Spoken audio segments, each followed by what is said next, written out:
And thanks, Kez. So we're going to have this session ready to go. Pop your questions in, and just changing over to today's slides.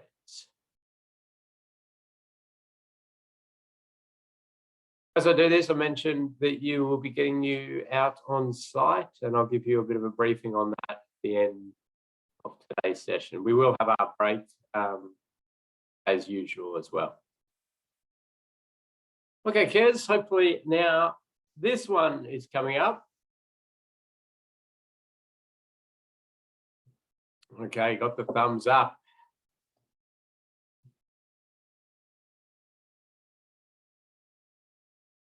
Okay, and so we are recording now. So this will be a nice capture of module 4 ready to go for anybody who has to miss it, or you want to relook at something, which you may want to do for this session, because it is actually very, I suppose, the mechanical aspects of safe system assessments rather than the actual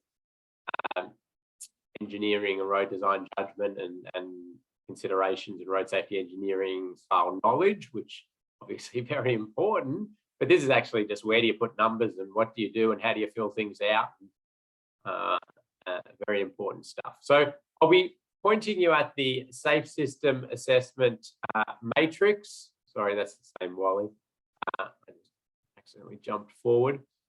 The guidelines as a source of more information. So there's a few different bits of guidance available to you. Yeah, as I said, the matrix, which is the meat of a safe system assessment, and is the front-loaded part of a safe system audit in New Zealand. So I'll show you how to write a report or what should be in a report.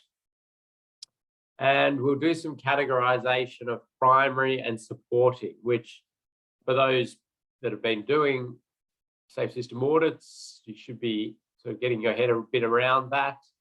And certainly it's part of safe system assessing. So that's when we come up with suggestions for a project team to improve their alignment with safe system principles. It's either a primary or a supporting treatment.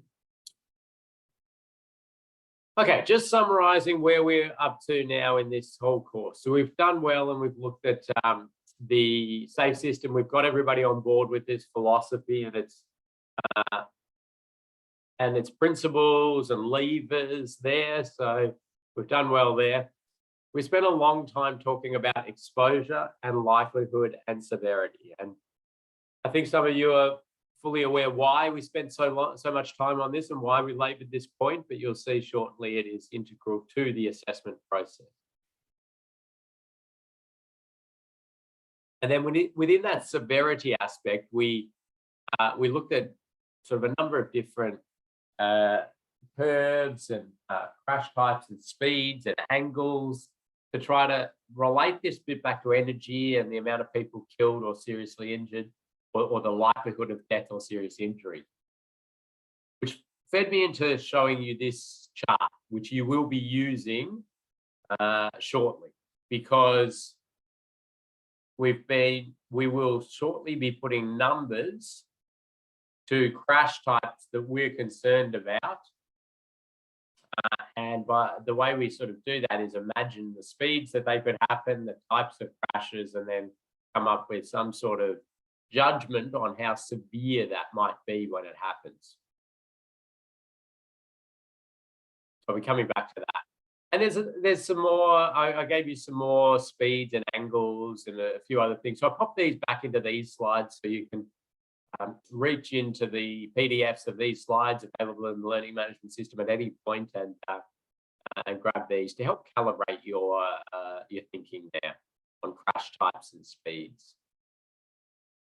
As I keep telling people, those are really just design parameters that we've got to try to meet.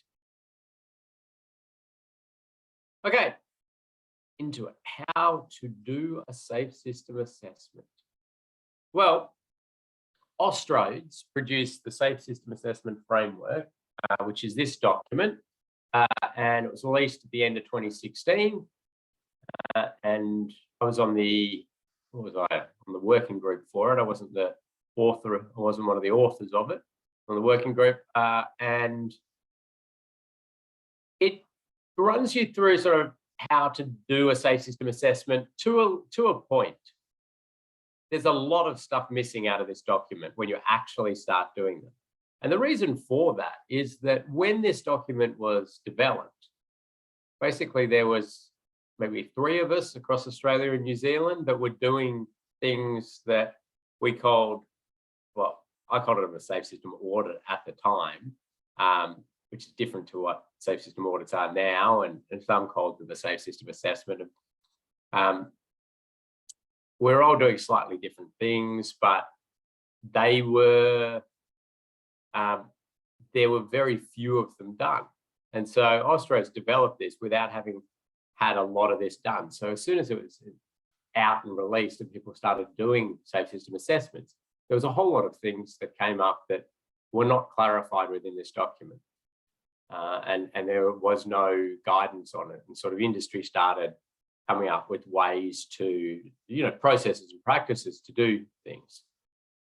So 2 governments then, after a bit of time, produced their own guidelines, which sort of say, yep, everything, I mean, these are essentially supplements to the Austroads document, but they give some more information, they clarify some things. So I'll be talking to what is suggested in Austroads and then filling in gaps from these 2 documents. And this is generally the way industry does it. It's certainly the way things are done in New Zealand, Queensland, New South Wales, Victoria, and South Australia. So there's a pretty big pool of people doing these things in a certain way. There are 1 or 2 minor things that Austroads in this document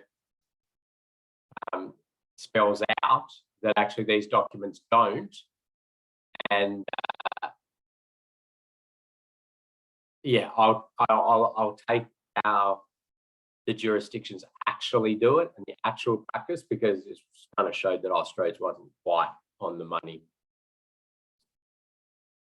Okay, so the first thing you do when you're asked to do a safe system assessment is to gather context around the project. So you're trying to understand, what are they actually going to build? What are they planning to do? What are they changing here? What's the reason for the project? And what's the function of the road and the speed environment, the road users, and the vehicle composition? And there's some prompt questions here in, and these are directly out of Austroads. And you can ask your client that, or whoever's asked you to undertake this safe system assessment, say, can you give me as much intel as you can around this? This helps you with your assessment and your scoring, but in my experience, it more helps with your ability to provide actual meaningful recommendations or suggestions or assistance to the project team. So, like, we are going to suggest how they could alter their project to be more safe system aligned. But if you are suggesting things that are absolutely hugely out of context for the reason for their project, or the function of the road, or the context, the speed environment, these sorts of things, then it's not likely that it's going to be changed, and it's not adding a whole lot of value. Okay, so what I'm going to do is jump all the way to one of the main outputs of a safe system assessment. And you can see there that it's a graph with numbers.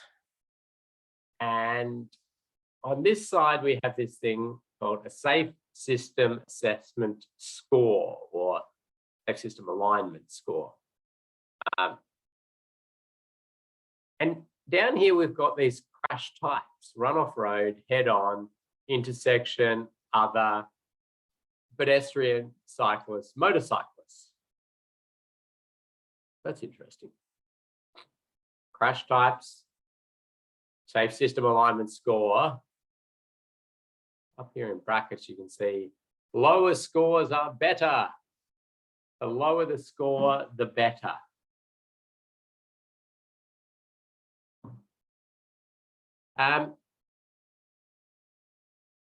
Now, the red here, and we don't know what this project is, but I can tell you now, the red,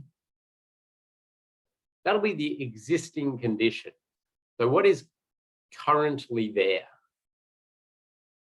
So that's the risk that exists as it is today. But this team has obviously been given some designs. One design seems to be a roundabout that they could look at. One seems to be a modified T intersection that they could look at. And one's a standard T intersection that they could look at. And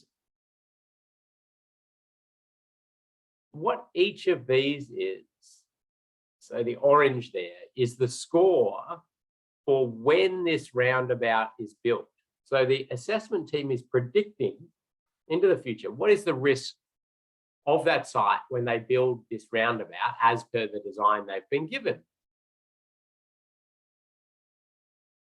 And the blue is, well, you know, what is the risk of this crash type when they build a modified T signalized intersection, and then a T intersection. So you can see there that you can immediately gather some intel about the risks at this site, or the way that the project team has assessed the risks of this site. So then we go, okay, well, how do you build that? So that's what I'm going to show you, how to build that graph. And the thing we're going to spend a bit of time on is this thing called the safe system matrix, or the safe system assessment matrix. And well, it's got 3 rows and no prizes for guessing what those 3 rows are, because, well, they're on the screen. And secondly, been banging on about it all course, haven't I? Exposure, likelihood, and severity. Exposure, likelihood, and severity.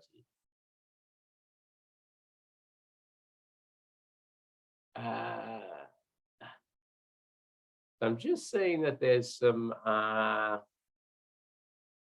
questions coming in. I'll get to those in a second. So there's some specific ones around scoring, which is good. And then there's some around greenfield sites. Very good questions. Maybe the greenfields one I better answer before I forget. So I did say back here on this slide that the red is the existing conditions, right? And that is absolutely sort of run-of-the-mill safe system assessing. You look at what's existing, and then you assess the future, and you've got a comparative analysis. And that's the really important part, is this is a comparative analysis. However, occasionally we have a greenfield site, and that's actually pretty rare that you have a genuine greenfield site, but you sometimes do. So, well, I suppose development. So, yeah. Okay, but if you had, say, a town bypass, so it's greenfield, but it's just bypassing a town. You can still do the existing conditions. It's just through the town. It's the natural route that a vehicle would take through the town, and then your design options are this greenfield bypass.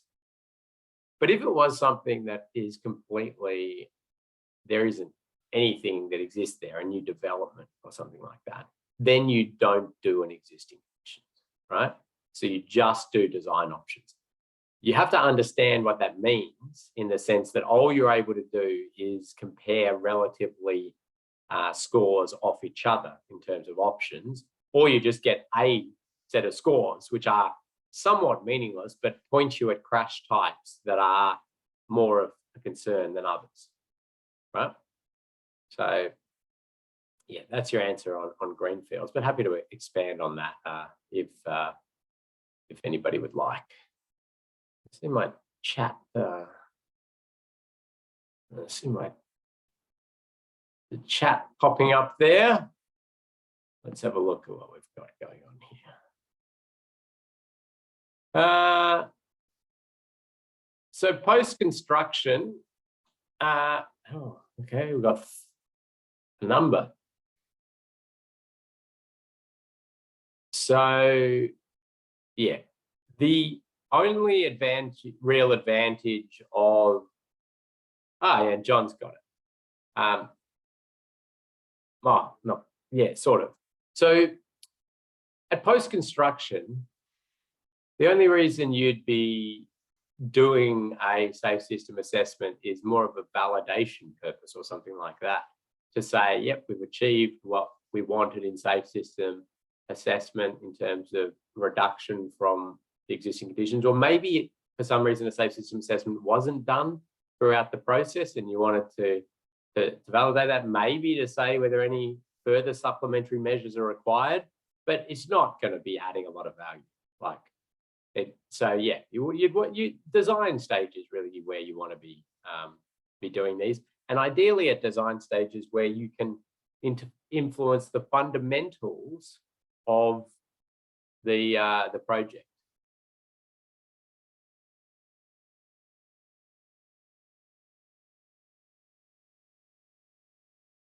Okay.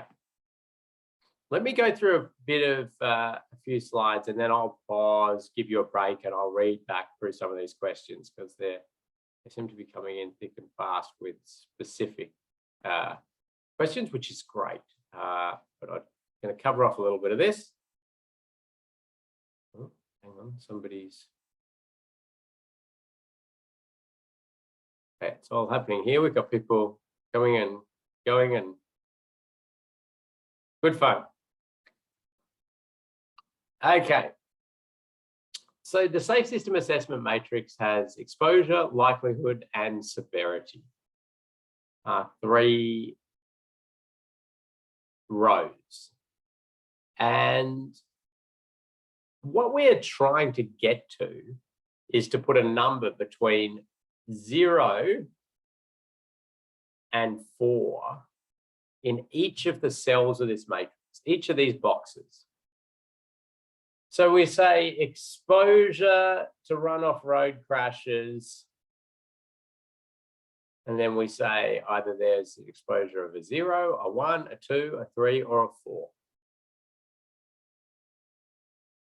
And we do the same then for the likelihood, a 0, a 1, a 2, a 3, and a 4 for runoff road crashes, and then for the severity, a 0, 1, a 2, a 3. But how do we actually sort of get to that? You can see there's a few prompts, dot points.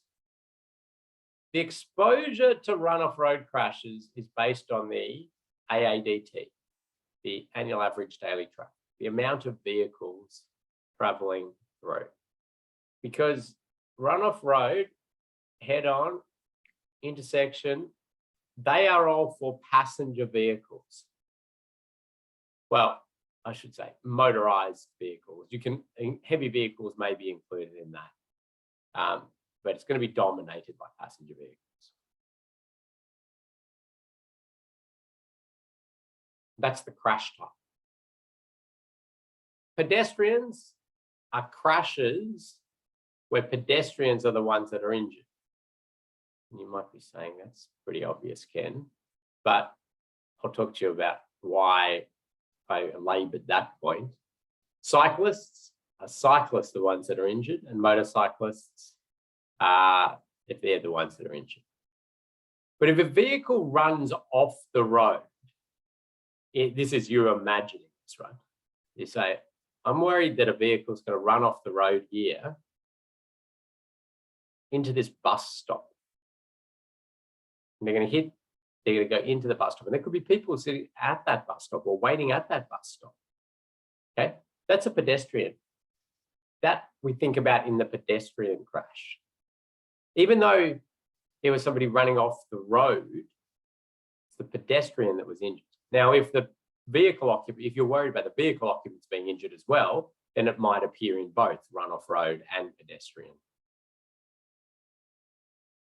If there's a pedestrian crossing the road at a signalized intersection, and you imagine that they're going to get struck, it's a pedestrian crash, not an intersection crash.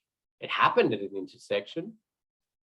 So if you're thinking about your crash codes that we use in crash analysis, they're a pretty good way to help calibrate your thinking around this, because they're done as a categorization of the crash, the outcome.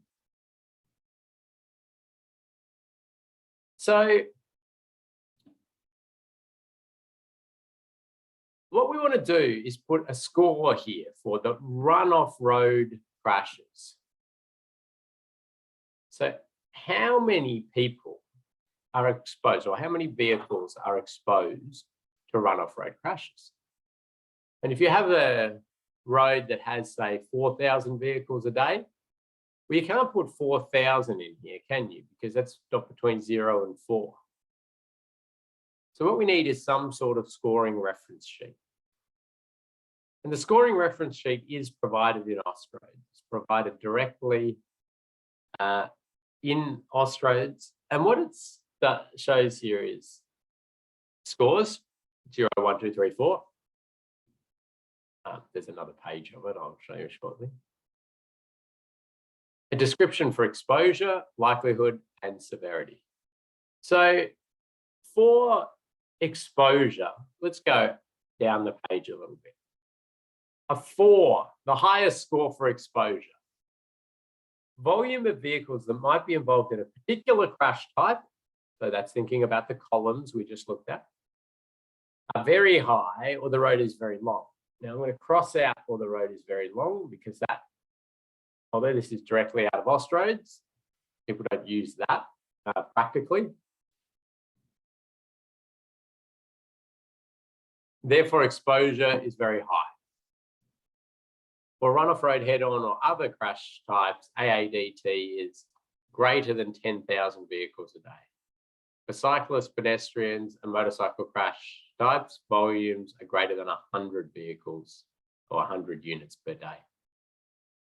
Okay, so we've got some numbers.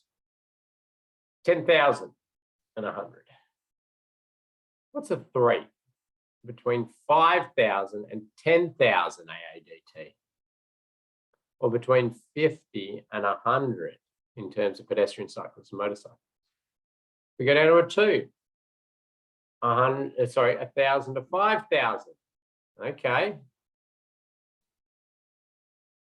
A 1, less than 1,000. Less than 10.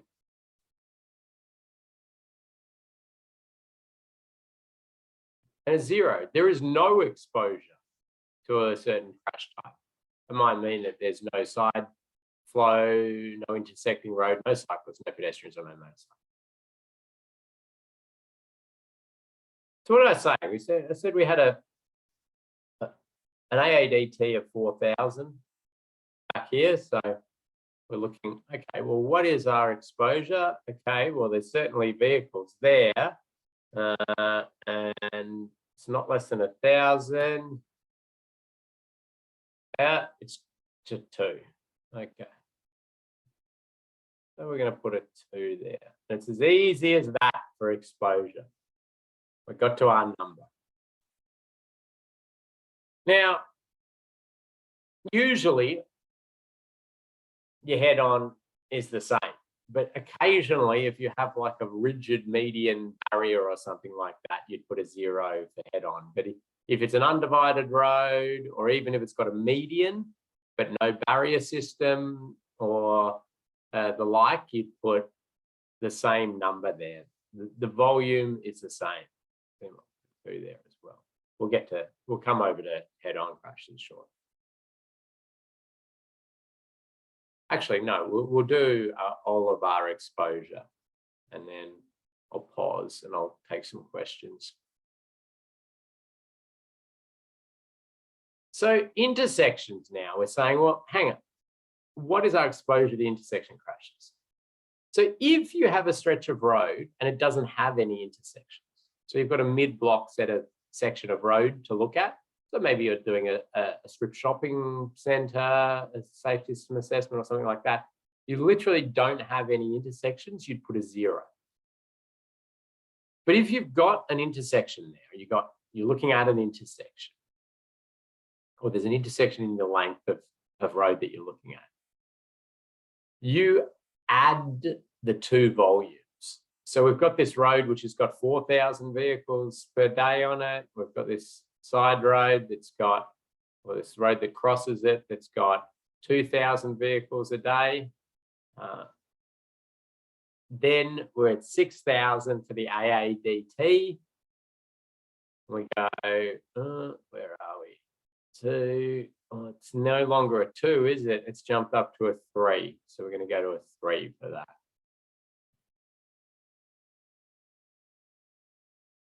Now, I've been ignoring this other crash type a little bit, haven't I? And what is other? Well, other is the category where you have a degree of freedom as an assessor to put whatever you want, define it with whatever you want, which is not covered in the other crash types. So what are some common things that you'd be looking at? The risk of crashes at railway level crossings, side swipe crash risk, rear end crash risk, but only if it's not generated from an intersection. If you just go, well, this is an end of queue intersection, rear end crash risk, we just put that into intersection. So yeah, it could be, it could be anything in there that you don't believe is covered in the others. You may elect to categorize something like e-scooters into that other category, or you may elect to have them as pedestrians, depending on the environment you're in. Maybe if you're in central downtown Christchurch and you've got lots of e-scooter action going on, they warrant their own column in this assessment and use that other. But maybe you're in an area that doesn't have like a e-scooter scheme, and yeah, there might be the occasional person who's bought one off eBay and zips it around, but it's not enough to warrant its own column. You can then just include any of those considerations in pedestrians. Pedestrian, you use your pedestrian numbers, just the number of pedestrians crossing, or in that area. Cyclists, you use just the cyclist numbers, and motorcyclists, you use just the motorcyclist numbers. But you use your scoring reference sheet because you can see for pedestrian, cyclists and motorcyclists, less than 10 units a day, or 10 to 50, 50 to 100, greater than 100. Now, one of the things that people often complain about with safe system assessments when they're doing them out there is that those triggers are fairly low for these vulnerable road users. They often trigger in urban areas quite high. But some people say that's great, as they absolutely should. So it is what it is for now. We do keep encouraging Austroads to do another version of the Safe System Assessment Framework and get some real clarity around this. We've had a lot of discussions with various jurisdictions about this, not quite anything good enough to change any of this, so we stick to what it is, and it produces some outputs that are helpful and are proven, have been proven beneficial through evaluation. So there we go, we've got some exposure scores. Okay, I'm just going to pause now and have a look because I can see the chat is going. There's a lot going on in the chat here. Okay. So we talked about post-construction audits already. yeah, so everybody was onto that one. How is an SSA as a result of a proposed development balancing out against the existing conditions baseline?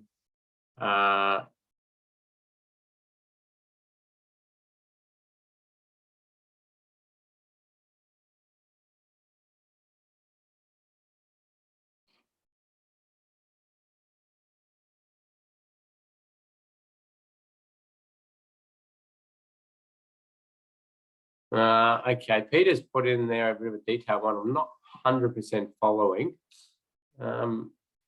Maybe Peter can put his hand up and Kez can give you the ability to unmute yourself and you can actually verbalize that one. I'm just trying to get my head around it. Hello. Can you hear me? Yes, gotcha. Yeah. How are you? Thanks. Good. Thanks, Ken. Yourself? Good. That's good. Yeah. So I'll just quickly go through this because one thing that we're finding that we've been doing quite a few new development projects and things like that, and we're getting requests for the safe system assessments to be done, which is good. However, I think part of it is there's a lot of confusion still around what it is exactly. So the question kind of revolves around, a new development in, say, a fairly quiet environment. So we're looking at pretty low ADTs and things like that. And then we are implementing more exposure into those intersections. However, we don't trigger going up to that next step. So you would look at that and the exposure doesn't change from existing versus what's going in from that scoring threshold. However, then we look at the different options and undoubtedly, putting in improvements is going to make things better. But really the only thing that has changed as a result is that exposure, but the scoring hasn't changed from that. So then we're evaluating based on, apples to oranges kind of thing, where it's, no doubt there's an improvement. However, it's not a result of, say, the exposure, but just the treatment type that's going in. And so then what we've seen is, there's requests that, we need to put in this roundabout to make this intersection safer as a result of this development, because of the safe system assessment is saying it's going to be safer if we do that, which is true. But the underlying reason is that this probably should have been a roundabout, say, 15 years ago, and it hasn't. And so now, private developers that might only be doing, a handful of houses are being asked to put in a multi-million-dollar roundabout as a result of this system. Yeah, I wouldn't say it's a result of this system. That issue's been around since the beginning of sort of developments, and this is just a tool that people are sort of trying to use. I sort of always, I'm really glad you brought this up, because safe system assessment is a really good tool, but it's not doesn't solve everything. And these sorts of issues, that you can do a road safety audit on that, you can do a safe system assessment on it, you can just get like a transport impact assessment and you get some independent judgment on it. The reality is it becomes down to a negotiation, and if you've got absolute triggers in standards and guidelines that say, if you've got more than 400 left turners in an hour, or your model spits that out, you must do this treatment.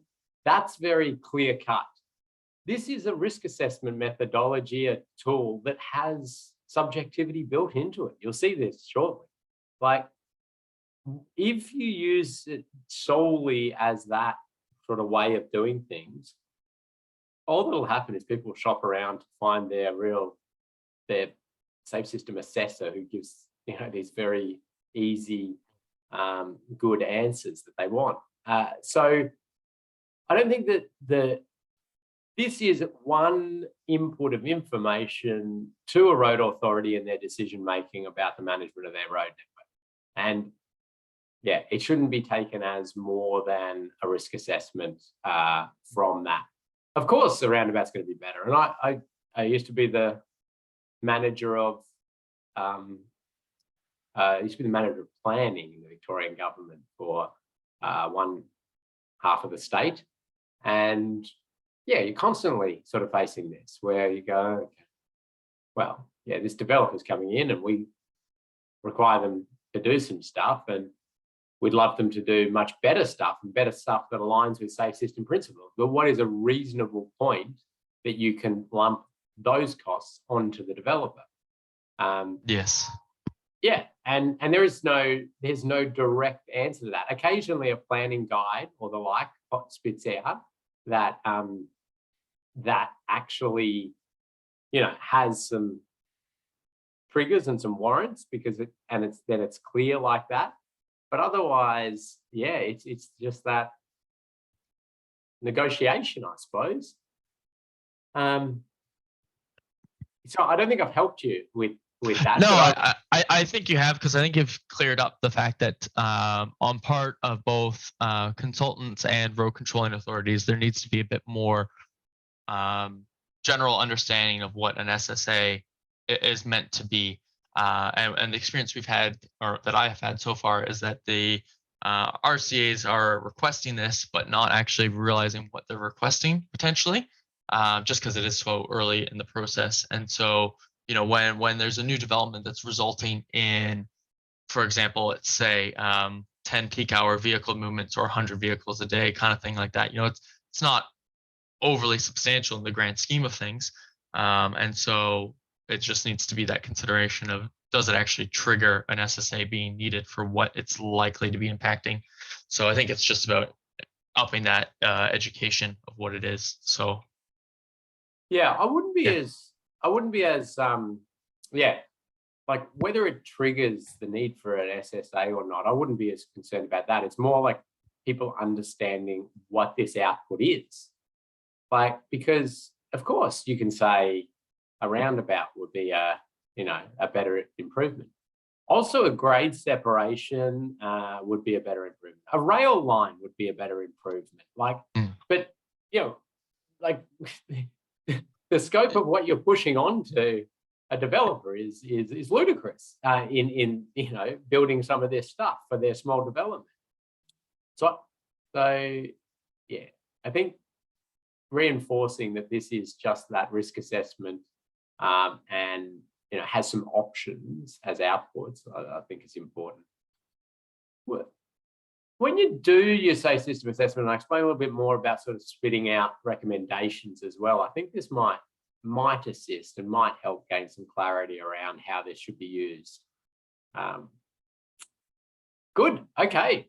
Well, thank you. Thanks for putting your hand up. Yeah, thanks, Ken. Appreciate it.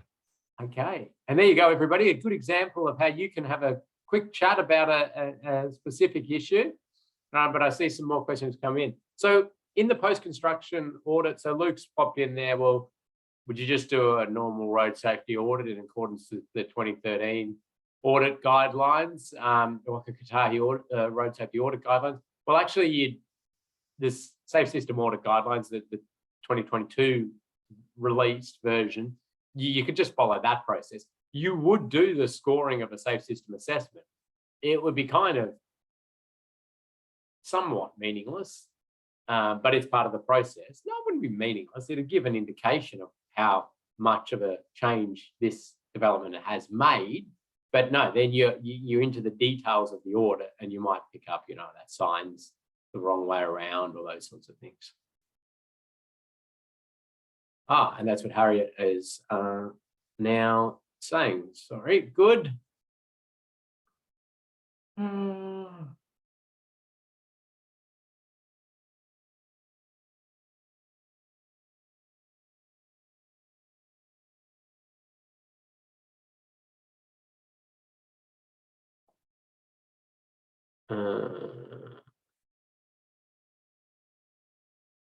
Okay, so Andrew is asking about, okay, well, if you're just doing an intersection, you're looking at an intersection, and you will be doing this, do you leave out runoff road crashes there? Because it's just an intersection you're looking at. No. So again, you have to think about the crash types, okay? So if a vehicle approaches an intersection, a vehicle overshoots the give way sign or the yield sign, and the vehicle on the main road avoids that vehicle but runs off the road and hits the power pole. That's a run-off road crash. If that vehicle swerved the other way and hit another vehicle going straight through the intersection, that's a head-on crash. So we've got our crash type still there. They just happen to be at the intersection. The intersection crash type has to be that a vehicle is either turning and is struck, so you're sort of right turn against style crashes, or one vehicle's going one way, one vehicle's going another way. Or there's a turn happening, left turn, right turn. So there are intersection crash types, vehicle to vehicle.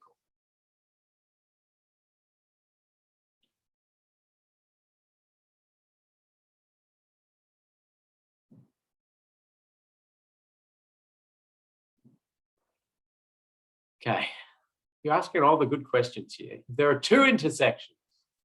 How do you do this? Okay. So, you know what I'm going to do? I'm going to use a whiteboard. See how this goes. Hopefully my whiteboards come up. Oh, yes, and there is a fact sheet that does talk about this. So thank you. We've written a whole fact sheet on this because it's an interesting one. So if you had a length of road and you've got two intersections, how do you do this? Well, you actually have a couple of choices.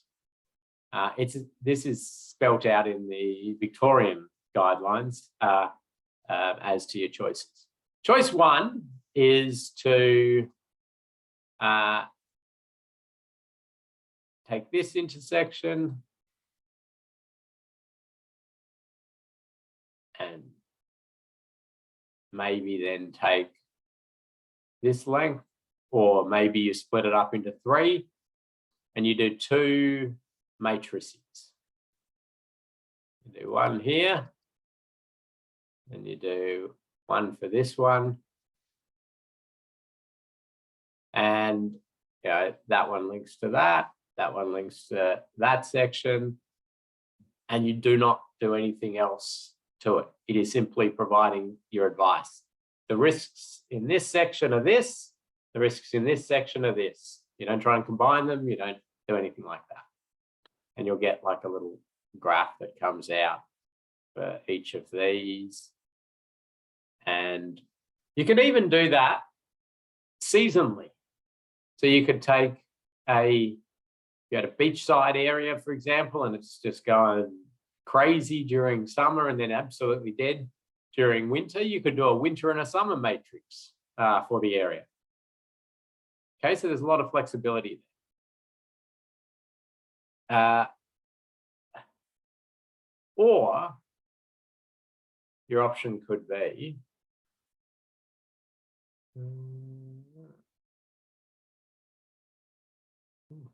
now I'm getting an actual straight roads. Interesting. Your next option could be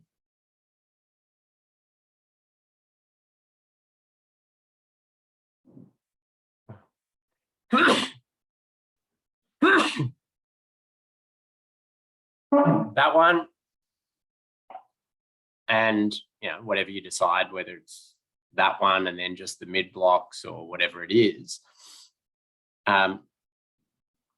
or actually better, sorry, bear with me.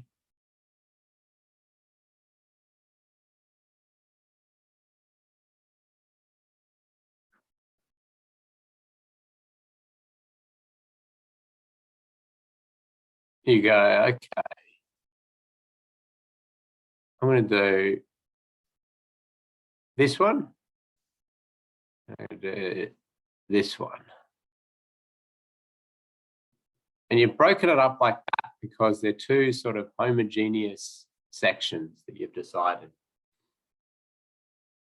You can, if you really want to, do a weighted average across the two to get your scores.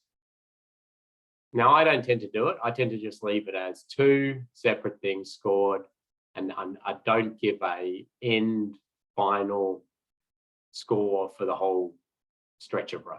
I just say, no, I'm just giving you multiple scores.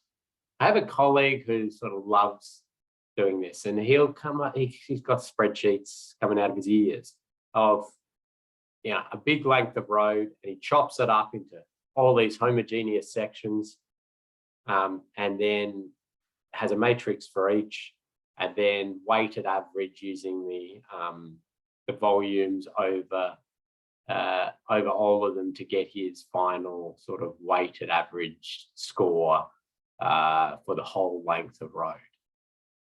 Now, I sort of say that's okay if you're getting excited about that kind of thing, but let's step back and remember what we're using this for. It's to identify risk. It's identify areas that are not aligning as well with safe system principles as we'd like, and trying to identify ways to get them better.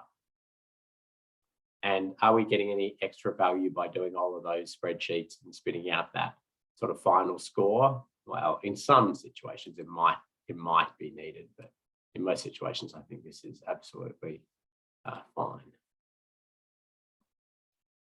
So hopefully that answers that. But as was pointed out, there is a fact sheet that we've put into the Learning Management System resources for you to have a look at that deals with exactly that issue. Very good.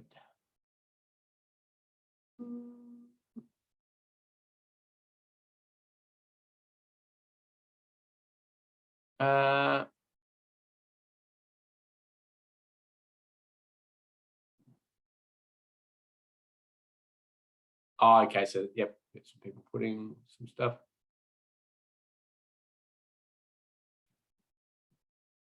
Would you treat a subdivision as a homogeneous block? Well, it depends what the subdivision is, how big it is, how many, like if there's a sort of collector road in the subdivision and then lots of other roads, they would be sort of different. I wouldn't be saying that that's all homogeneous. So it'd be case by case basis on that perspective. Now, Irene's question was into the details of the scoring. I'll come back to that, Irene, because I'm going to talk about the scoring of likelihood. How are we going on time here? Well, I think people are getting ready for a coffee break. Let me start on likelihood, and then we'll actually I'll do the likelihood row, and then we'll take a break because there may be some questions that come in on likelihood that I'll be able to read over our quick break and give answers to. So you saw there from the exposure, it's kind of clear cut. If you've got traffic volumes or you've got pedestrian counts or the like, you just look at your scoring reference sheet and there's no argument. Like, that's what it says. You can get annoyed at Austroads and where they drew lines and those sort of things, but it is what it is, right? Sometimes for exposure, you do have to make a bit of a judgment call. It's often with cyclists and pedestrians and things where you don't get given counts or there's no traffic counts or you know, like you've got to make a bit of a judgment call, and that's okay. There is that banding, so you know there's a fair bit of tolerance within that, and so you make your judgment call. Then you get to likelihood, and you can see there's some factors. These are factors that are influencing the likelihood of, say, run-off road crashes: speed, geometry, shoulders, barriers, offsets, guidance, delineation, etc., etc. Lots and lots of other things could be influencing it.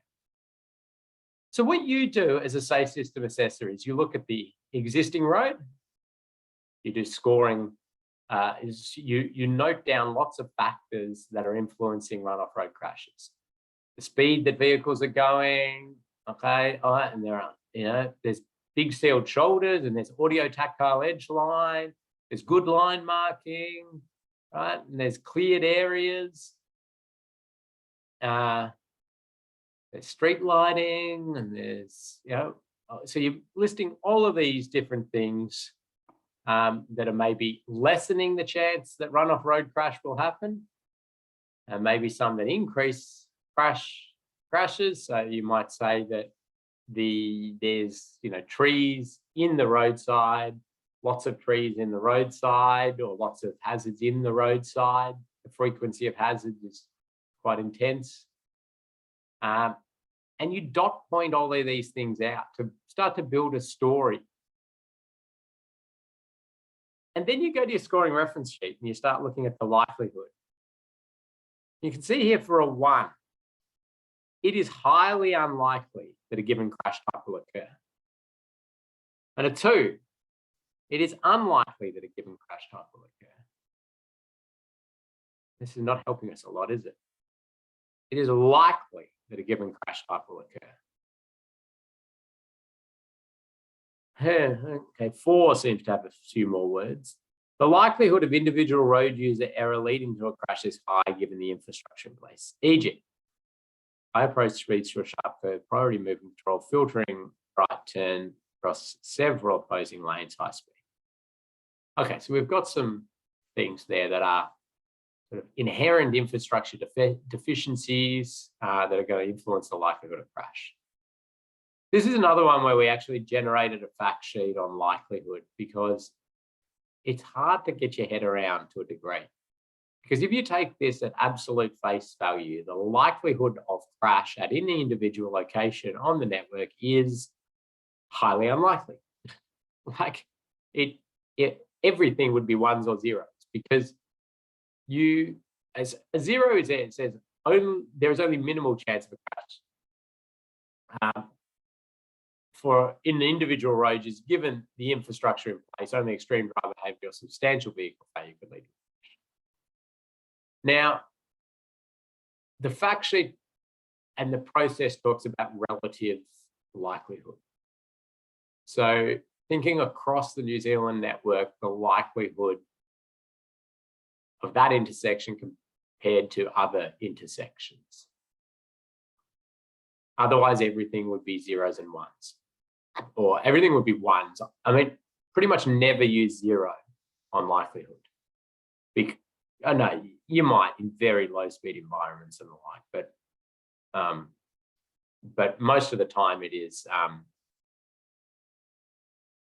if the infrastructure is exceptionally good and everything's well done, you're in a 1 most of the time. So you can hopefully immediately see the subjectivity to this. Okay. The volume, the exposure, it's a bit more ironclad. This is risk assessing. People get really freaked out at this because we're putting numbers to it. But if I said to you, they're not numbers, their likelihood is likely, unlikely, or very rare, unlikely, likely, frequent, or whatever it is in sort of a normal risk matrix. People seem a bit more comfortable with that, but we've got to put a score to it. But I want you to think about those as that scoring. But anybody dealing with these from an administrative process perspective are flagging here the subjective nature of this. This is somebody's judgment. Okay, it's a team of people. They might have had a chat about it and they might have come up with it, but it's a judgment. So you go back here and you don't just put a score in your matrix. You've got to dot point a whole lot of things out, justify it. You get there, and then you might say a 2 based on all of those things you've factored in and weighed in. You've got there and you've said, well, I think it's unlikely, given the infrastructure in place, that a runoff road crash is going to occur. Then you might go through that, you might get a 3 for head-on, because for some reason or another, you believe that's more likely in that area than others. And for intersections, it might be a 2 as well. Yeah, other might be a 1, pedestrians might be a 4, whatever it is. You go through and you fill all of those out. But you don't just put the scores in, you've got to justify it. I'll show you an example for this all shortly. Okay.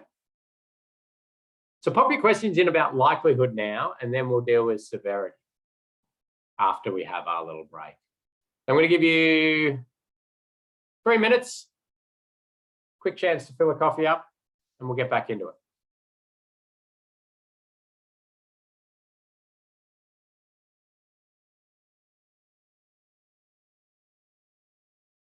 Okay, doesn't look like too many new questions have come in. A comment around, is this going to add a lot of extra costs to road safety audit or safe system assessment or the like, which I assume is talking about the process of actually going through and doing this? Well, I think that Waka Kotahi has actually done a good job in streamlining and combining this into the one process. So you're not doing a safe system assessment and a road safety audit, and just doing this one entity, which is going to be far more efficient. And so that's good. There's a bit more work and thinking, but decisions need to be made around what size of project you're doing this for and when, like you would for any of these assessment methodologies and techniques. But you know, when you're starting to spend millions of dollars on infrastructure projects, I think a little bit of time and thinking around the safety of the community when it's built is a pretty important thing to be doing. Right. So this probably leads me into the answering Irene's question around the use of decimal places. And one thing in the development of that Austroad Safe System Assessment Framework, they were bouncing around the idea of, do you do this? And they left it very open. The idea is that this is just a risk assessment, and when you do a normal risk assessment, you often end up going, oh, does it fit between, where does it fit between this? Sometimes even in a risk assessment, I'll like, right, high/medium and do some hybrid color. Okay, I rarely do that, but I will in a normal risk assessment, because I go, oh, it doesn't quite fit. You're allowed to do the same here with a 0.5. But just like a normal risk assessment, it would be crazy to try to go more specific than that, wouldn't it? To try to go like high/medium/medium, like it doesn't make any sense, nor should it here. But what we saw in the early stages of this was people doing like 3 decimal places because they'd got some crash reduction factor off somewhere and multiplied this by a crash reduction factor and it became ludicrous for what this process is, which is a risk assessment methodology. You just are not that precise with it. So if you need to go to a 0.5, you can try to avoid doing that, but if you absolutely must, you can. What do we got coming in now?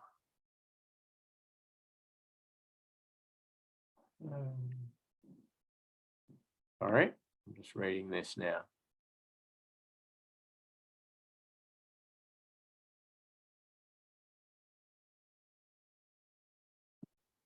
If we're looking at PED safety, is exposure based on the PED volumes or both the PED volumes in the vehicle?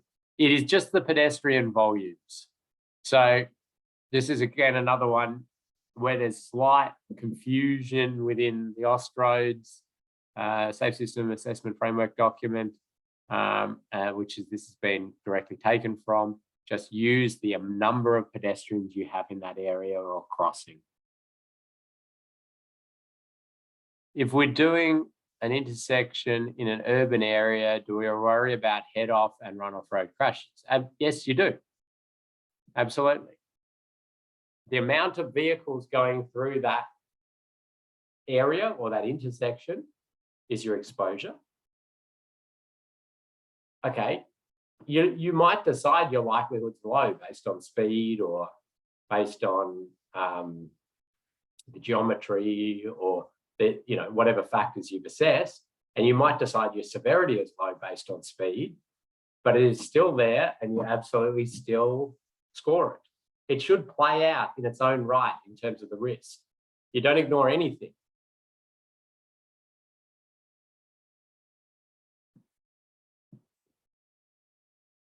Great.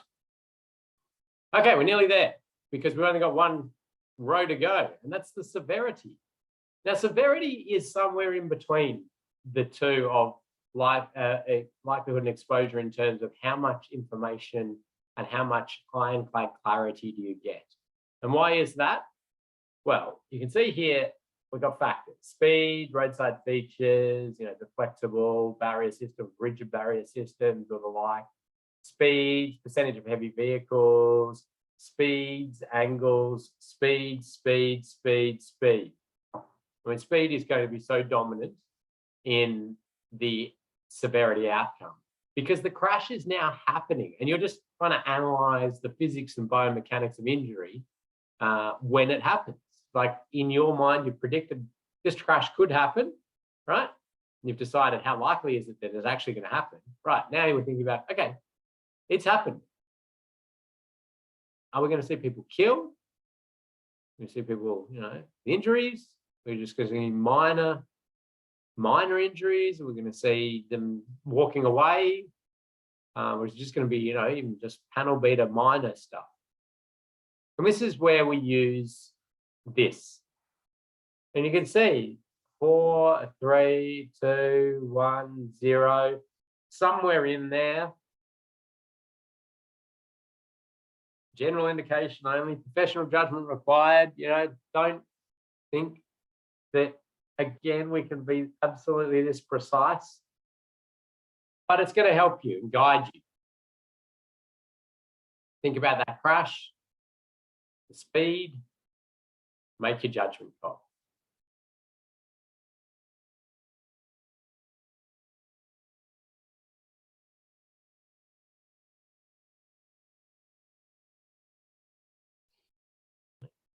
Okay.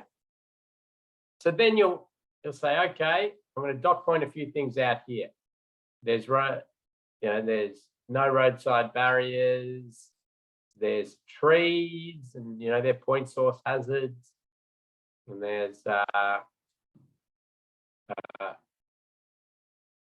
actually that's about it. The speed, vehicles will leave the road, the trees. Maybe a little bit again about how far offset they are and how much speed you think might be washed off during the exit and the like.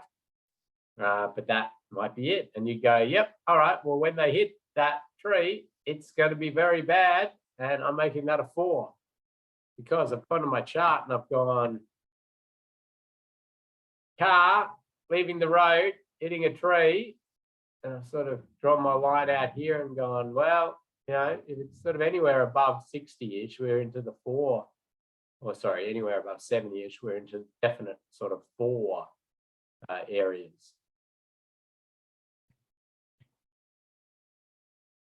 Then you do the same for head-on, but head-on, there's a bit more tolerance of speed. So, if this is, say, a 70 km/h environment, what are we saying? Probably a 2, is it?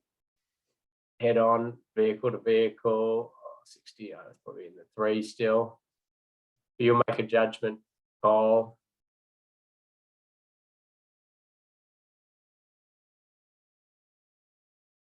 And you might even, you might get a lot of 4s just play out, because certainly in pedestrians, cyclists and motorcyclists, we know they're vulnerable. We know when crashes happen, they're going to be bad. Others actually sometimes come down much lower because they're sideswipe crashes or these sort of things. Sometimes they're much higher if it's a level crossing related crash. You can have bad outcomes with, very little speed. Okay, so you can see you dot point lots of information out. I'll show you an example of this shortly. And then what you do is you multiply. So you just go 2 by 2 is 4 by 4 is 16. And that's your score for runoff road.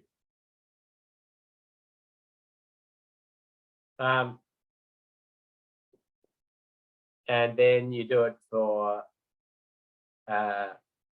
all of the columns, you get your scores. And so you can do that, and then you can, if you want, add all of your scores along here to get a final score out of 448, if you want. These are all out of 64.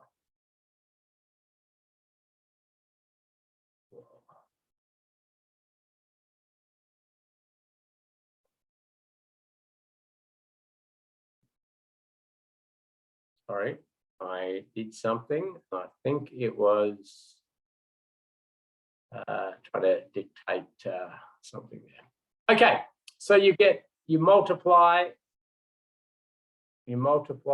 and then if you want, you add.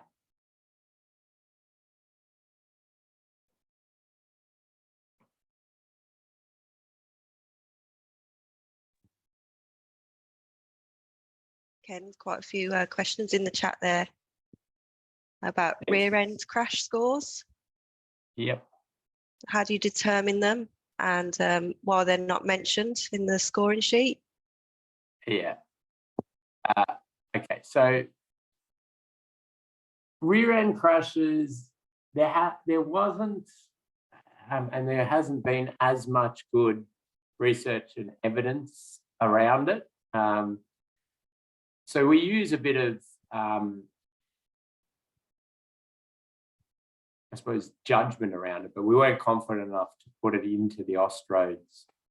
Well, it's actually the Austroads Road Safety Audit Guide where that has been reproduced. We weren't confident enough to put it in there. So I tend to put rear ends up near head-ons in terms of the higher end severity that you can, so the higher end energies that you can handle within those, they can happen at higher speeds due to sort of the vectors of it that you can move it along. But yeah, you're going to have to make a bit of a judgment call on that yourself. Okay. So another one. Yeah, Andrew was asking for a bit more clarification on the pedestrian crash exposure.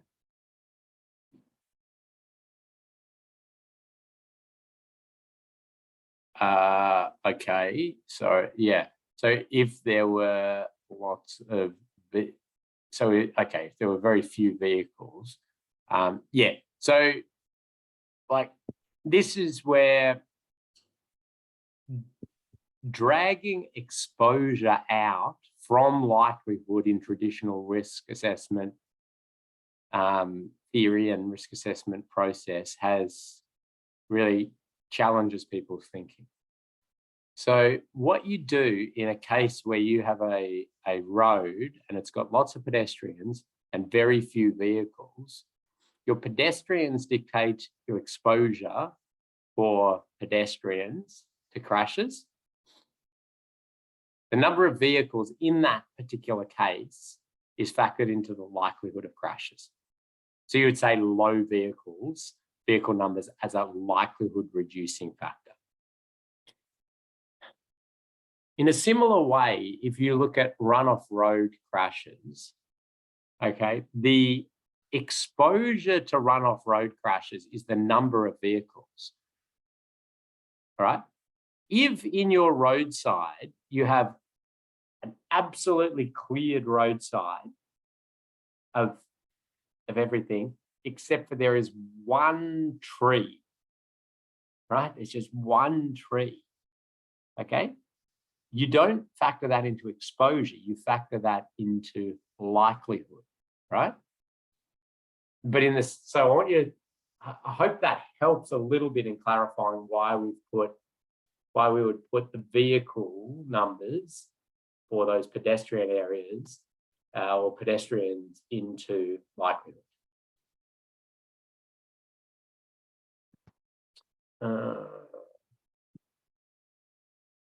How to consider a crash with medians? I don't think there is. They're similar to barriers. Vehicles with higher speeds.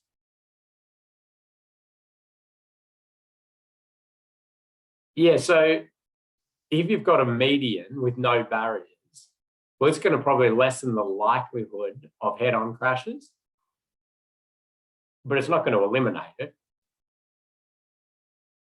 Certainly people can, go across a median, even if it's sort of got barrier curb, they will still go across it. And then, in a very nuanced, specific part of safe system assessing, if you had hazards in the median, that would be classified as runoff road crashes.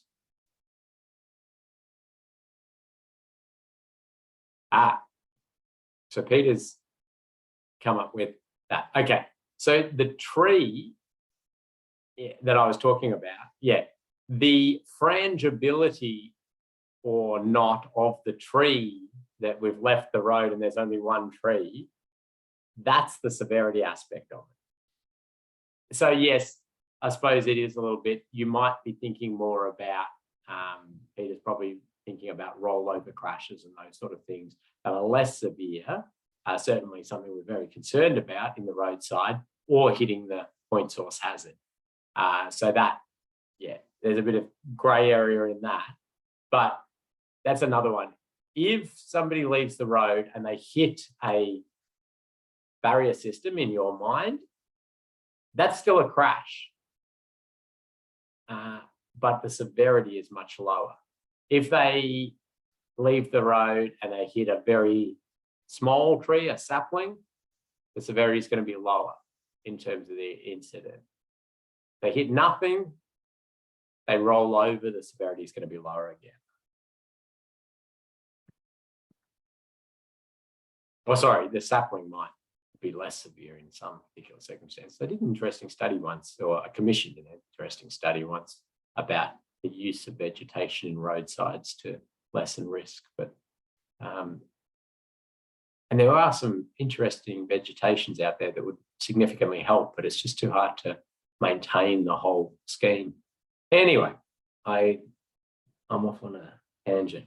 Okay, I think I'm back up to speed. Thank you for all these good questions. Here is a sort of example output. It's fairly light example output. I wanted to fit it onto one slide, so I grabbed one that was very light. This can be many, many pages long, filled with information. I don't expect you to read all of this, but I expect you to see that there's more than just a number, isn't there? Okay, there's not a huge amount of info in the exposure because it doesn't need to be. It just says, Australis triggers this, and here's the number. But then you get to likelihood, and it's a number of factors that increase the likelihood of crash, runoff road crash, number of factors that decrease the likelihood. They're dotted out there, dot, dot, dot, dot, dot, dot, dot, and then a score. And gee, they've gone to 0.5. Okay. My experience actually is 0.5 most often comes up when you've got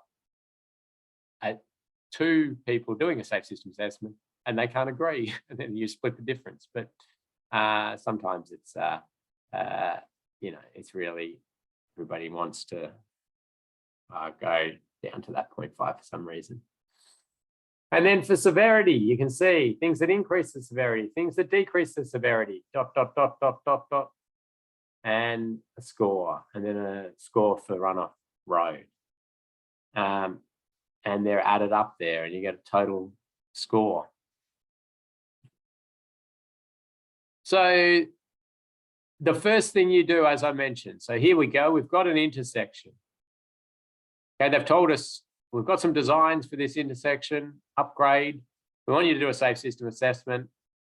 The first thing you do is go and look at this intersection as it is now. And you go through that whole scoring matrix. So you're going to do a nice, good look at the site. Okay, it's got lighting, it's got line marking, bit of sealed shoulders, some different bits and pieces, trees, spell poles. And then they say one of our designs is to build a roundabout there at that intersection. There's our concept of a roundabout. One is to do a modified T intersection with traffic signals. There's our design of that.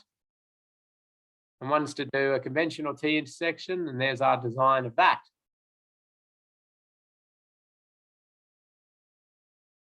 So the first thing you do is the existing conditions.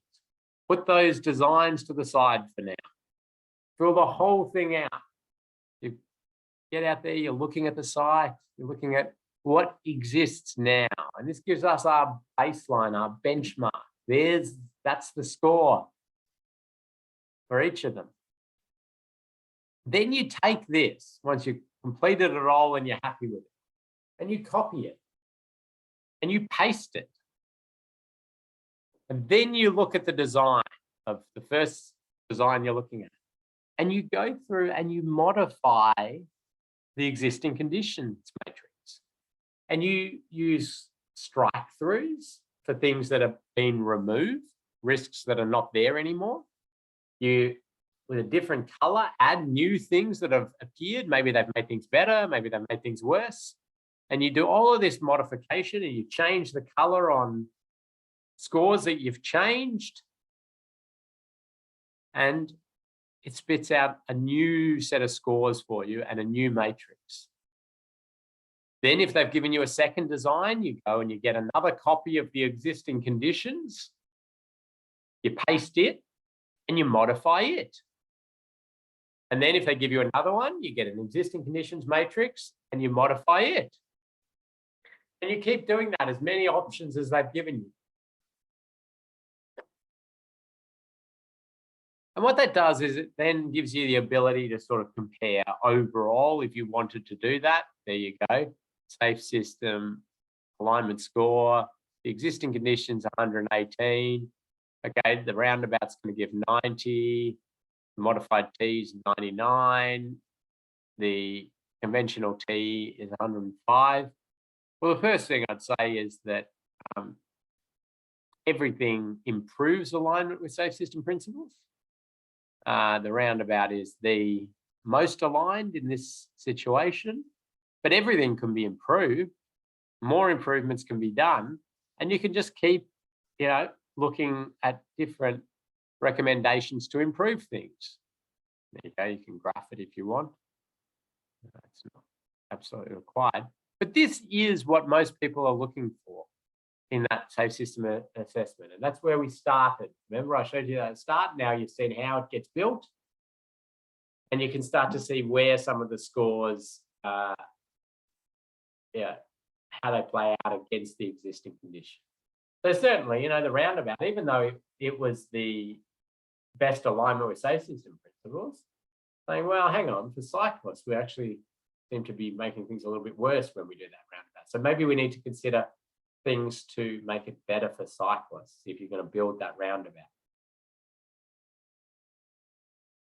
And that's where you make these recommendations. And you make recommendations and you say either, this is something that's going to, I'm recommending that you add maybe a separated cycle facility around the roundabout.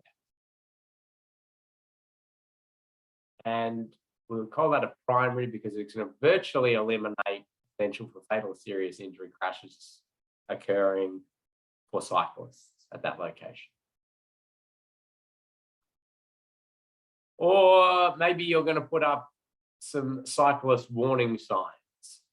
Well, we'd probably call that a supporting treatment because it's going to improve safety a little bit, probably, very small amount.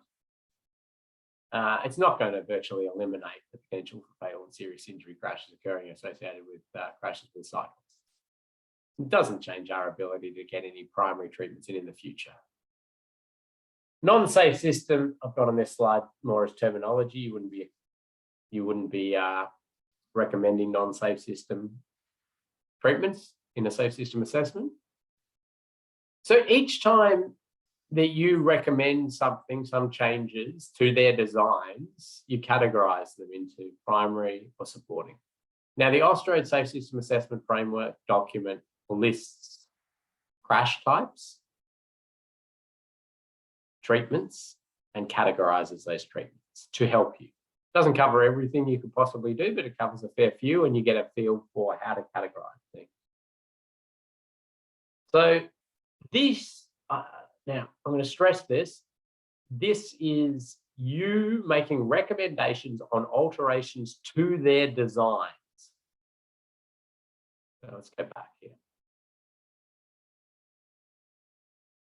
You might have recommendations on this one and you say, well, we recommend you remove the slip lane. And we say that's a supporting treatment for whatever crash type we're pedestrian crashes.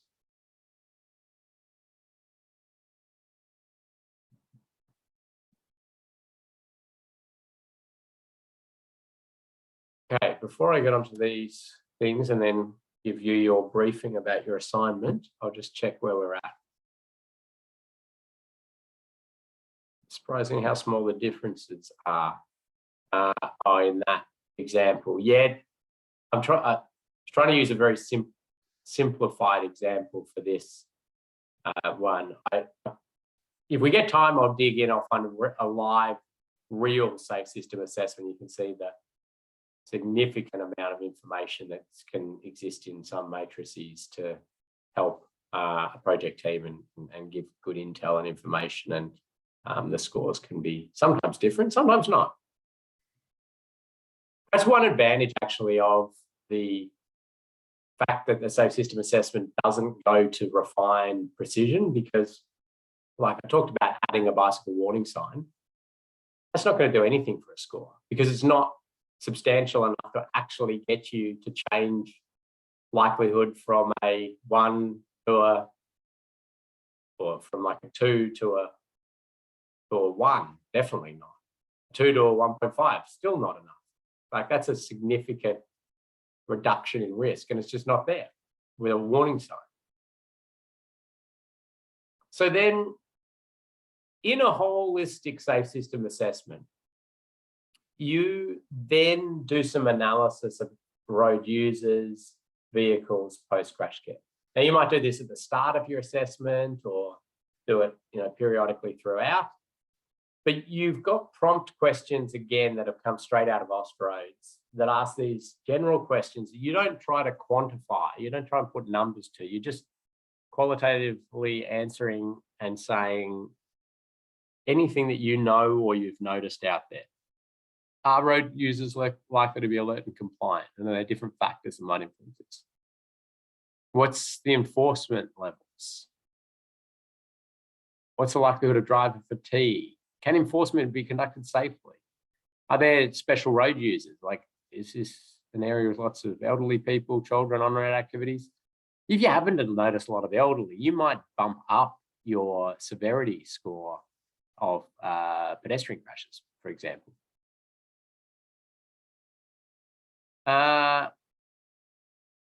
Vehicles. So this question often confuses people.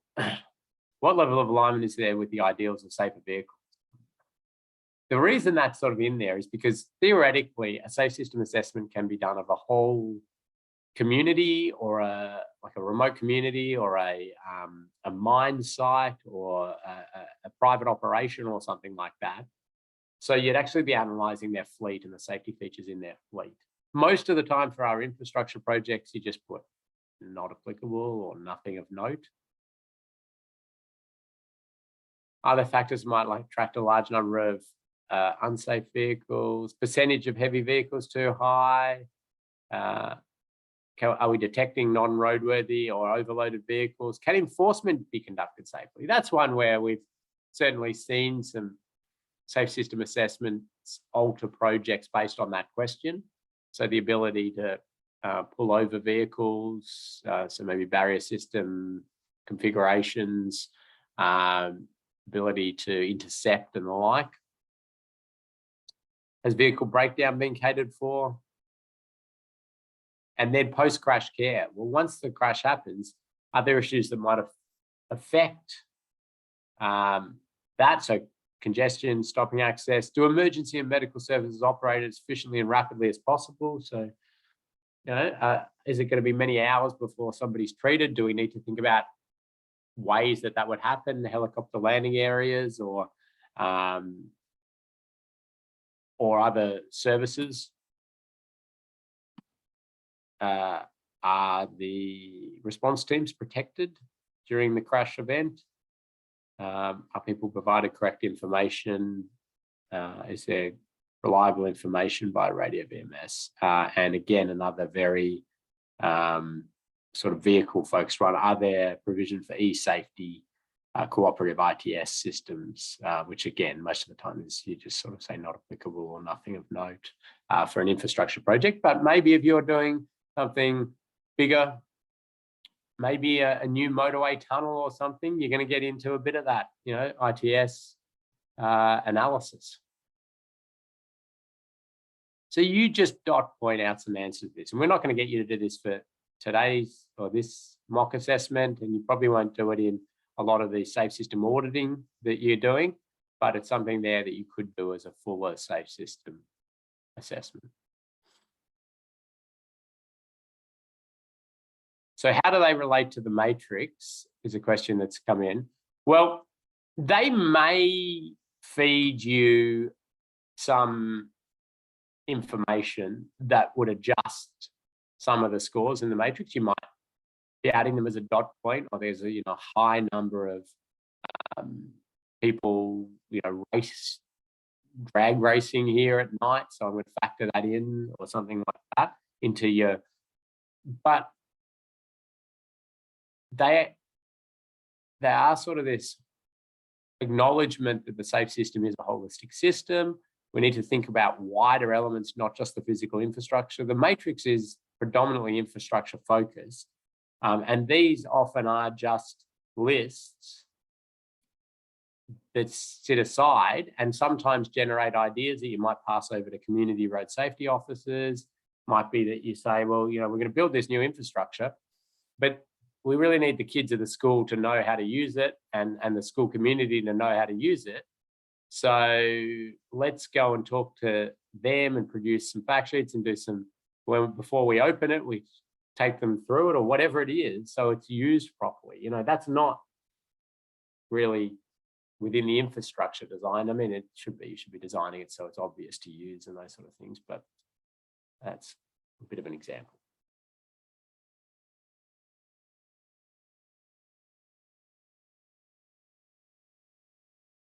I'm not sure.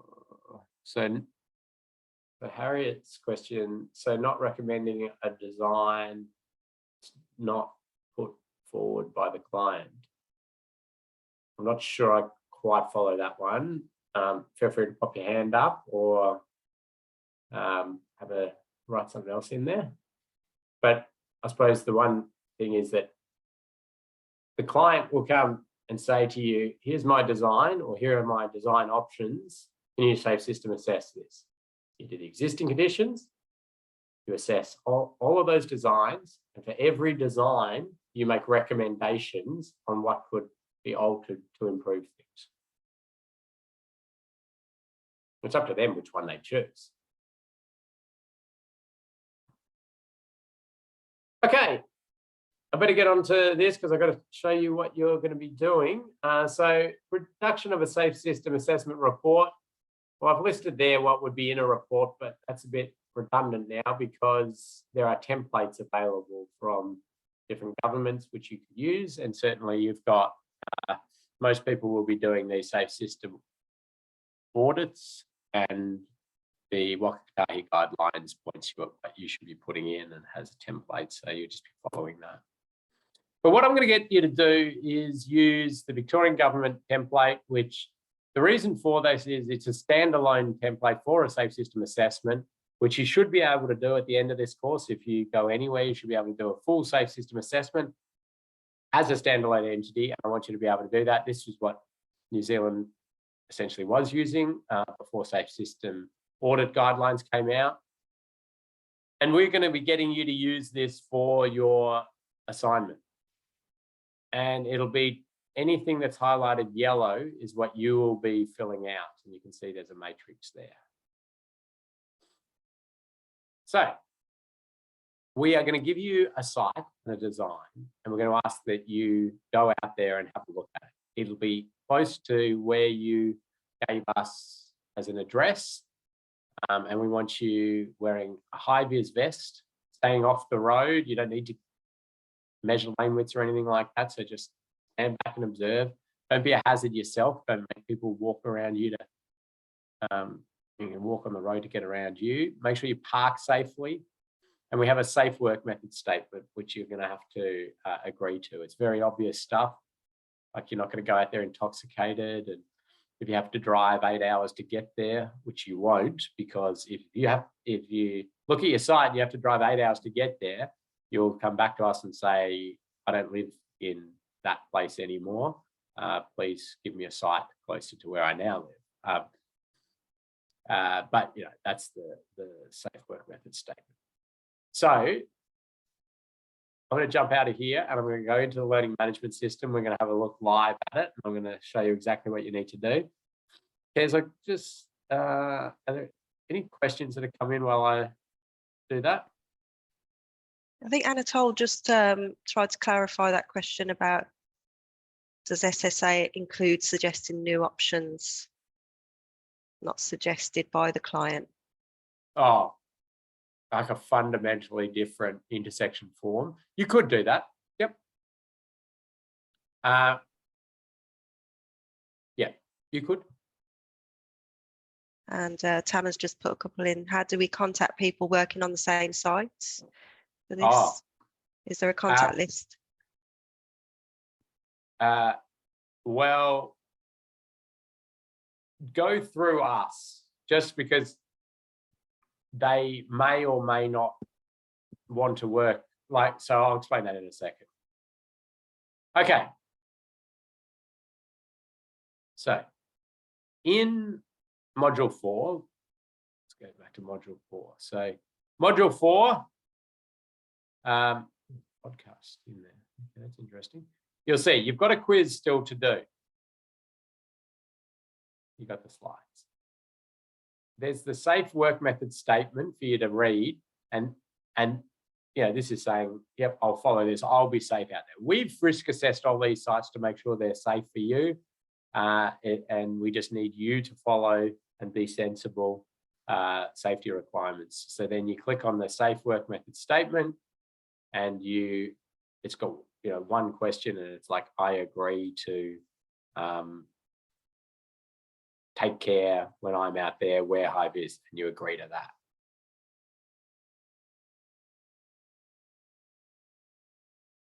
Then you go to complete your safe system assessment.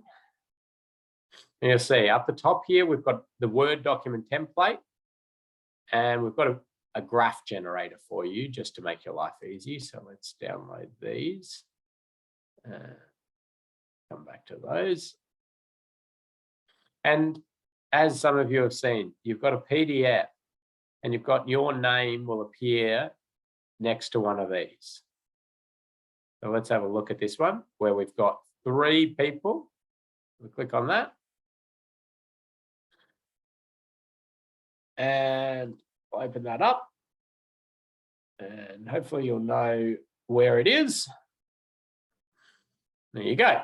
We've got a roundabout. Looks like they're adding some pedestrian crossings around the roundabout. So you're going to assess the existing roundabout, then you're going to do a matrix of the new roundabout with all these extra features.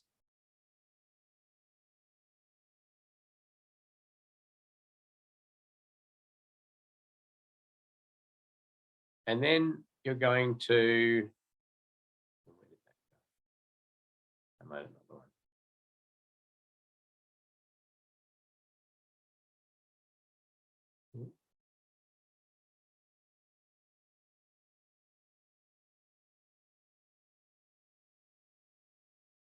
You're going to fill out anything that's highlighted. Highlighted stuff. That's what we want. So look, we've even crossed out a lot of the sort of executive summary. Try and keep this streamlined for you. Don't need to update the contents page. Don't need to update all the lists of figures and everything. But you need to put your name in there. Now, as was pointed out, if there are other people with the same site we are okay for a team to do this assessment. We are okay for it to be just individuals as well. If it is a team, we need you to put all of the team member names in here, right? You have to put all of them. So if those 3 people all decided, we're going to be a team, we're going to do this together, we're all going to go out on site, we're all going to chat about it, I need 3 names in here, all right?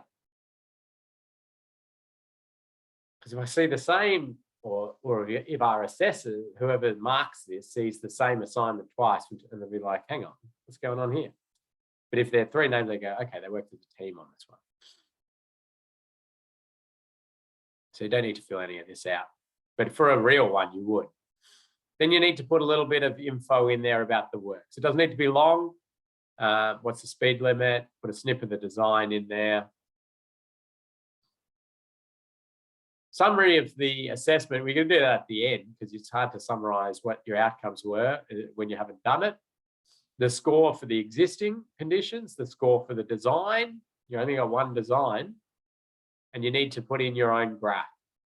So replace this with your graph. Now, just to make your life a little bit easier and more streamlined, as you would have seen there, I created, or somebody, one of our engineers created this little graph generator for you, which I'm sure you would have all done in 2 minutes in Excel yourself, but just to try to make things a little bit easier for you, you can do your existing conditions.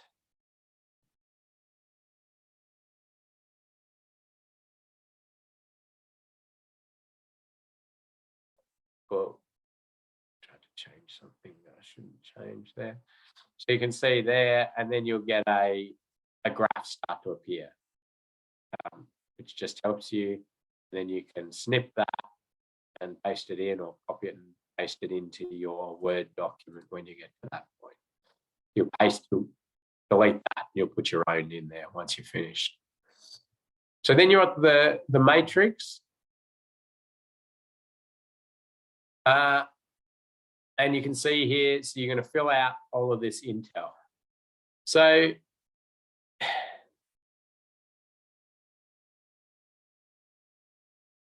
the little challenge we've got here for you, it's not a challenge really, is for your existing conditions, you don't do the design scoring because you don't have the design yet. You just do existing conditions. But then when you copy it and paste it, you're going to need to put the design score in. So you see here, for existing conditions, leave design score blank. So we're going to, you write your information in there and you go, yeah, and that's going to be a 4. And then you put some factors in here. And some factors in there, and you give that a score. And then once you've filled all of that out, you copy it and you paste it. And then you manipulate it and you produce the one with the design scores. And you can see, here's an example for design scores. It's got things crossed out and new stuff. And that's the one where that design score is. Then you're going to say, for that design, here are my treatment ideas that I say are going to improve alignment with safe system principles. So you might say, add raised crossing at X leg. You leave project response because that's not for you to fill out. That's when it gets handed over to somebody. And maybe here.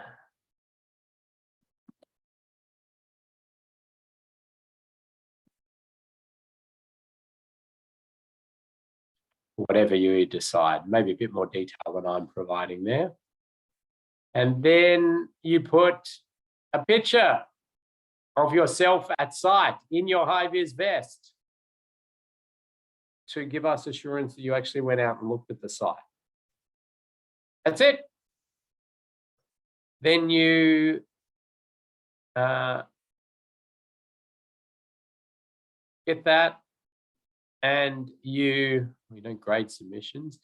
You'll have a button to upload submissions, and I'm just going to jump to students so you'll see. So you'll see here, add submission, and then you'll go in and you'll upload it. PDF it, so it's all nice and neat for us. You got 14 days and 8 hours.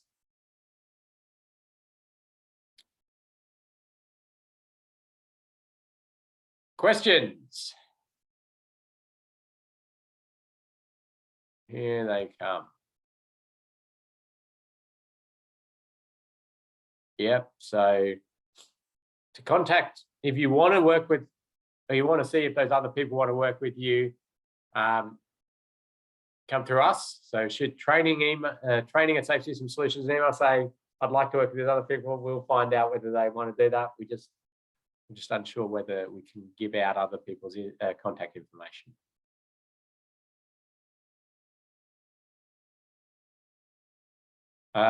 Do we keep the crossed out bits as shown in the template in our assignment or delete them? Keep them there, just because, I mean, that's what a full Safe System Assessment report would look like. We just don't want you to spend time just writing and doing all of that. And we keep the bits highlighted in the template. Well, once you change something, you can unhighlight it.